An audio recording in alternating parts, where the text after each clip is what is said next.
we know two different ways so far to write the coordinates for a point. One, well, we know three if you include vectors, but we're not talking about that right now.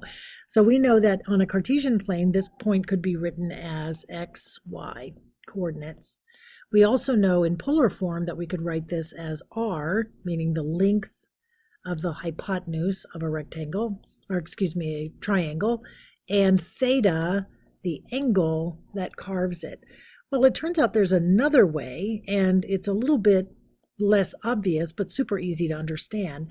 And that is if we remember that x, or the horizontal component of this triangle, could be written as x equals r cosine theta, just solving the trig ratio for x, and y, similarly, though I didn't leave room to leave it, could be written as r sine theta. So I could write this coordinate for this point as the cosine, well, that's not right, as r cosine theta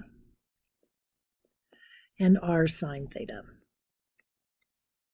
While this form isn't necessarily useful in everyday practice, it does help us convert from polar to rectangular coordinates. So let's just do an example to start. Let's convert the point D that has polar coordinates 2 pi over 3. So we'll use these forms, and we know that x equals r cosine theta. So x equals r, which is 2 cosine pi over 3. And y equals r sine theta, which is 2 sine pi over 3. So let's go back to x. Well, that's 2 times pi over 3, or the cosine of pi over 3 is 1/2. So that just equals 1. And the y ordinate would be 2 times the sine of pi over 3 is root 3 over 2, so root 3. So this D, written in rectangular coordinates after being given in polar coordinates, would be 1 root 3. So let's do another example, this time with point H that has polar coordinates 4, negative 240. So first, let's look and see where that is. I need a reference angle for that. So negative 240 means I'm going to cruise around past 180. I'm not going to quite get to 270. So 240 takes me there, which means if I take 240, take away 180, I'm looking at a reference angle of 60 degrees. So x equals r, which is 4, cosine of 60 degrees,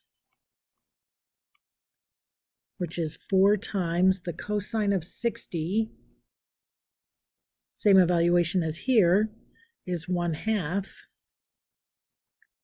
So it equals 2. Y equals 4 times the sine of 60 degrees. So that's 4 times root 3 over 2, which equals 2 root 3. The only thing I have left to do is make sure I'm dealing with the right coordinate. I'm in the second quadrant where x is negative and y is positive. So my rectangular coordinate for 4, negative 240 in polar coordinates would be negative 2 and 2 root 3. So both of these examples take us from polar to rectangular. What happens if I want to go in the opposite direction? Suppose I'm given the point in rectangular coordinates. E is 2, negative 4. Again, if I want to look at a graph to see where I'm living, I'm at positive 2, negative 4, so I'm in the fourth quadrant. And in order to convert this to polar coordinates, I'm going to need an r value, and I'm going to need to know what theta is. So first, let's calculate the r value.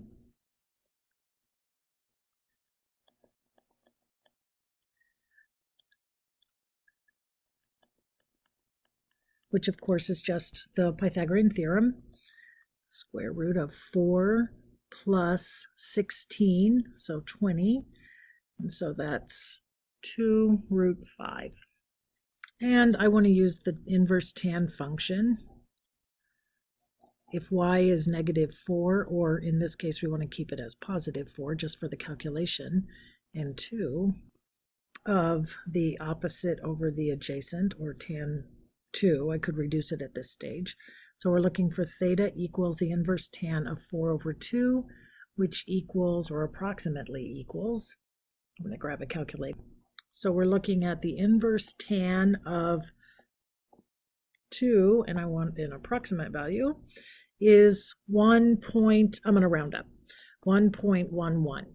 So I can say that the polar coordinate, the rectangular coordinate here is 2, I don't want to use that, 2 root 5,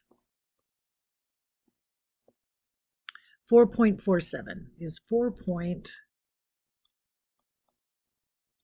and -1.11.